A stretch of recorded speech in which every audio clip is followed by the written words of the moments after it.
So let's talk about some effective teaching strategies. So, one thing we always ask the people who come and interview on this podcast is like what their most effective teaching strategies. Like, what are they doing in their classrooms that the students are really resonating with? And so, you share that you do these simulations or like role play activities or assignments. So, can you share more about like what that is and how you use it, how the students react to it in your classrooms? Yeah. Yeah, my whole department is really magical about trying simulations and role play. So we're always gathering things from each other. We also use, there's a whole kind of off the shelf, it's more for history traditionally, but called Reacting to the Past, which are simulations and games you can start to play where each person in the classroom is assigned a role and you walk in and you have this.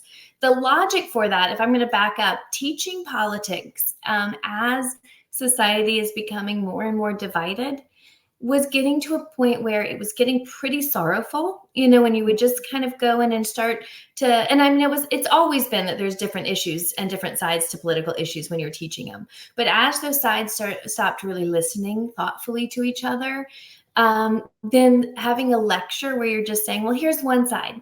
Okay, now here's a completely other side. One half of the class is tuning out to one of those, those descriptions. And so a way to get beyond that is by assigning roles throughout the class of a contentious issue.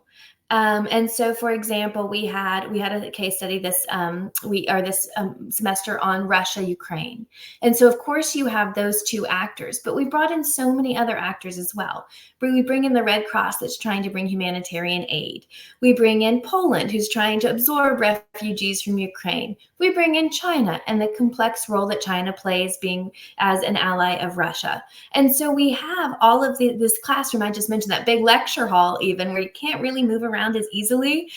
We have 75 students and they are playing 16 different roles within a Model UN kind of simulation. So they have to get up and give speeches. They have to pass resolutions.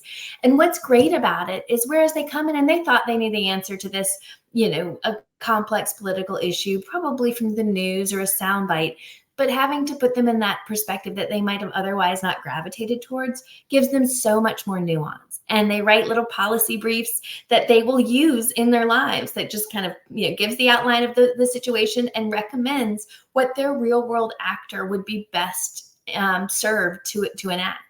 And it just allows for a lot more rich discussion. And it's not just me going, okay, there are two sides, but instead there's 16 sides. And so it's really an amazing kind of, and even with an intro class, they are far more nuanced. They will bring some political simulation recommendations that are just master's level, if not PhD level analysis.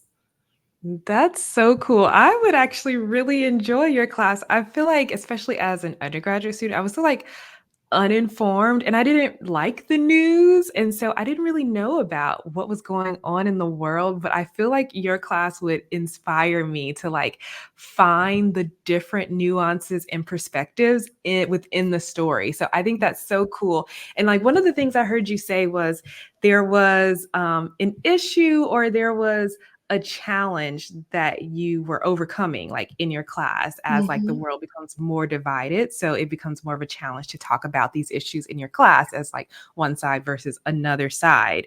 But then that's where active learning comes in, right? I Right. found like the best times to implement active learning in my class is to help either students overcome something that's really challenging for them or to help me teach something that is challenging for me to teach.